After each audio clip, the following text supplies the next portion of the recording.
Bonjour, nous allons voir aujourd'hui la correction de l'exercice 1 de la partie numérique du brevet du Collège de juin 2006 dans la région centre-est de la France. Alors, l'énoncé de l'exercice est écrit au tableau. Donc, on donne A est égal à 7 tiers moins 2 tiers divisé par 8 septièmes.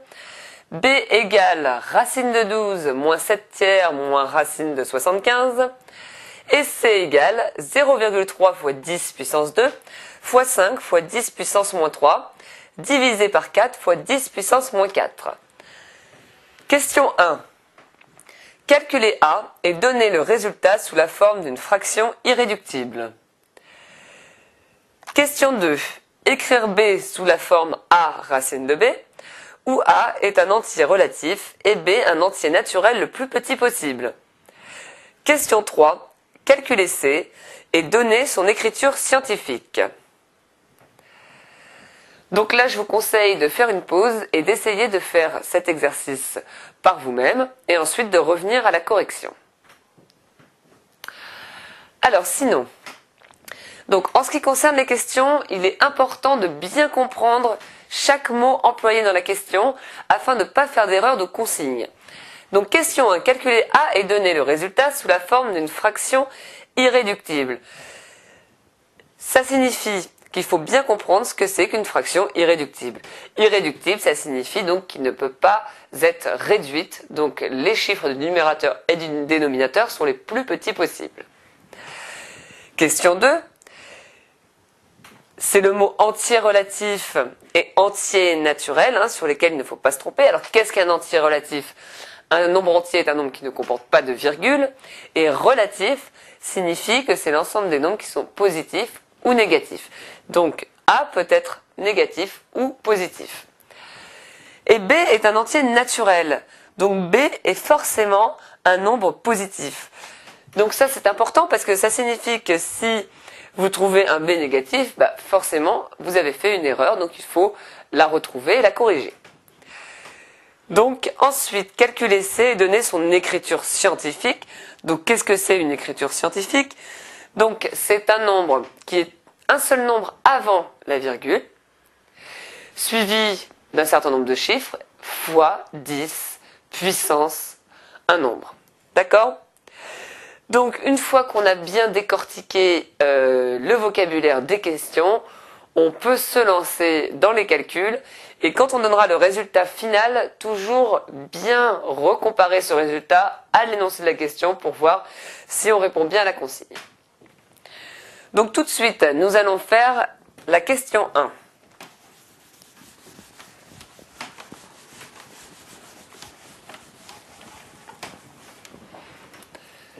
Donc calculer A et donner le résultat sous la forme d'une fraction irréductible. Donc, A c'est donc 7 tiers moins 2 tiers divisé par 8 septièmes. Donc, priorité des opérations, c'est tout d'abord la multiplication et la division. Donc là, on a 2 tiers divisé par 8 septièmes. On sait que diviser par une fraction revient à multiplier par son inverse. L'inverse d'une fraction, vous vous souvenez, c'est le numérateur et le dénominateur inversés. Donc l'inverse de 8 septièmes, c'est 7 huitièmes. Donc, A égale 7 tiers moins 2 tiers, donc ça ne change pas, et fois l'inverse de 8 septièmes, donc 7 huitièmes. Donc c'est égal à 7 tiers moins... Alors, est-ce qu'on peut simplifier ? Oui, on voit que 2 et 8, on peut les simplifier par 2. Donc 2 divisé par 2, ça fait 1, et 8 divisé par 2, ça fait 4. Donc ça nous fait moins 7 sur 3 fois 4, 12.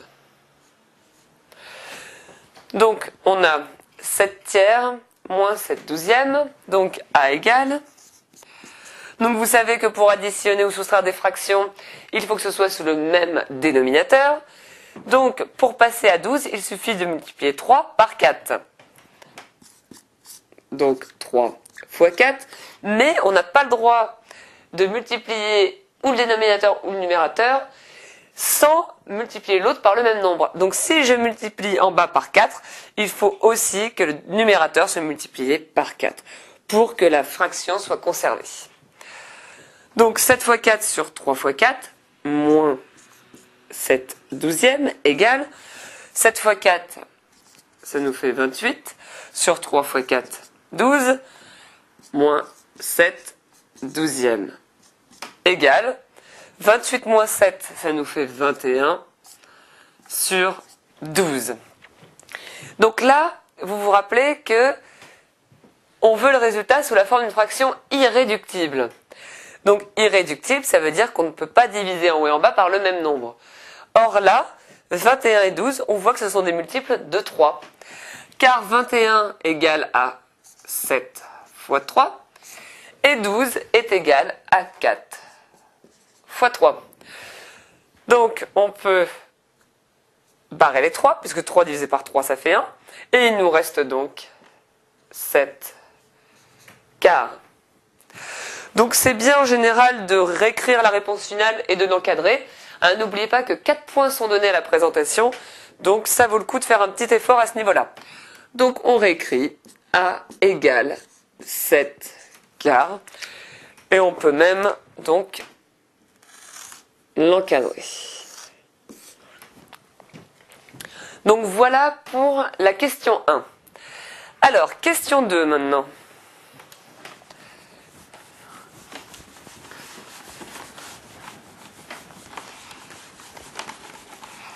Donc vous vous rappelez, la question 2, c'est écrire B sous la forme A racine de B, où A est un entier relatif et B un entier naturel le plus petit possible. Donc, on a B égale racine de 12 moins 7 racine de 3 moins racine de 75. Donc là, pour savoir quel va être ce chiffre A, ce nombre A, on peut s'aider du fait que, par exemple, 7 fois racine de 3 n'est pas quelque chose qu'on va pouvoir transformer. Le racine de 3 ici, on ne va pas pouvoir le changer. Donc, a priori, il y a de grandes chances que pour les autres, ce soit aussi racine de 3. Donc, il faut chercher un multiple de 3. Donc, c'est facile. 12, on voit tout de suite que c'est 4 fois 3. Moins 7 tiers. Et 75, on peut aussi le diviser par 3. Et ça nous donne 3 fois 25.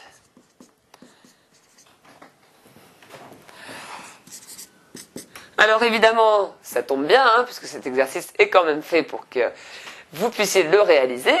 Donc là, on a un carré, puisque 4 c'est 2 au carré, et un carré aussi, donc on va pouvoir sortir ces nombres de la racine pour qu'effectivement on n'ait plus que racine de 3. Donc vous savez que quand on a racine de A fois B, c'est égal à racine de A fois racine de B. Donc ça c'est une parenthèse, évidemment vous n'avez pas besoin de le mettre sur la copie. Et si vous voulez en savoir plus, n'hésitez pas à vous reporter au cours sur les fractions qui sont aussi disponibles donc sur le site netprof.fr. Donc B, alors donc on va utiliser cette règle, donc ça nous fait racine de 4 fois racine de 3, moins 7 racine de 3, moins racine de 25 fois racine de 3. Donc racine de 4, c'est 2, parce que 2 fois 2, 4. Donc on a 2 racine de 3 ici, moins 7 racine de 3, moins racine de 25, c'est 5, car 5 fois 5, 25. Moins 5 racine de 3. Donc après, il suffit d'additionner les racines de 3. Donc on en a 2, moins 7, moins 5. Ça nous donne, donc 2 moins 7, ça nous fait moins 5. Moins 5, ça nous fait moins 10 racine de 3.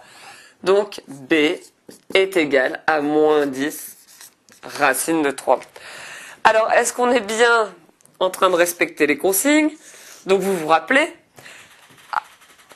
A A, on voulait que ce soit donc un entier relatif, donc là c'est bien un entier relatif, et on voulait que B soit un entier naturel, donc c'est bien le cas.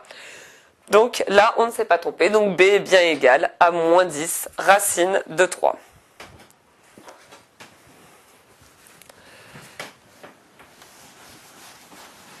Alors nous allons passer à la question 3. Donc calculer C et donner son écriture scientifique.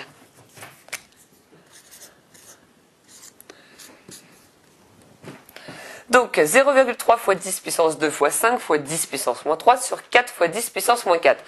Donc là on va rassembler les racines entre elles. Donc en faisant monter le 10 moins 4 au numérateur et en multipliant entre eux les 10 puissance 2 fois 10 puissance moins 3.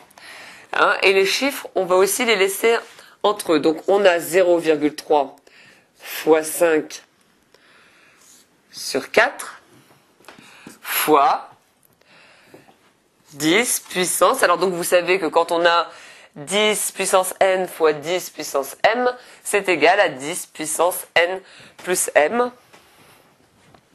Donc je vais vous réécrire cette petite règle pour que vous l'ayez sous les yeux. Donc 10 puissance n fois 10 puissance m égale 10 puissance n plus m.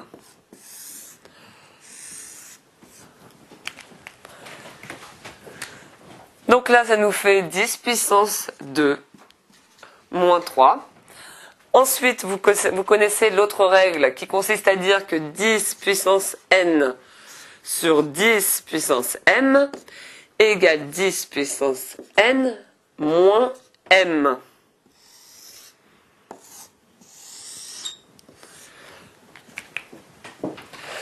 Donc là, le moins 4, quand il va passer en haut, va devenir moins 4. Donc moins 4. Donc ce qui nous donne C égale. Alors 0,3 fois 5 divisé par 4, ça nous donne 0,375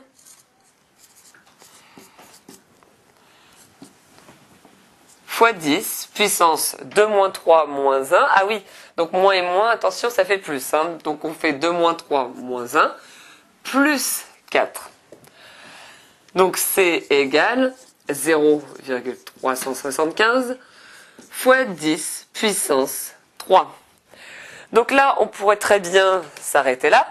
Mais si on relit nos consignes, qu'est-ce qu'on voit? On voit calculer C et donner son écriture scientifique. Or, une écriture scientifique ne comporte pas 0 comme chiffre avant la virgule, mais 1, 2, 3, 4, 5, 6, 7, 8 ou 9. Donc, qu'est-ce qu'on fait? On transforme 0,375 en 3,75.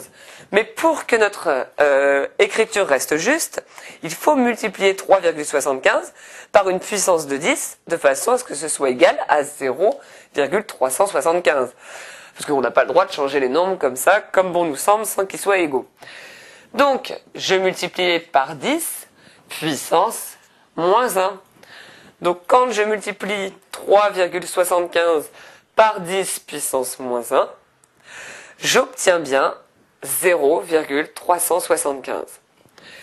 Donc, on a toujours notre 10 puissance 3. Donc, ensuite, on réutilise cette règle-ci. Donc, ça nous donne C égale 3,75 fois 10 puissance 2.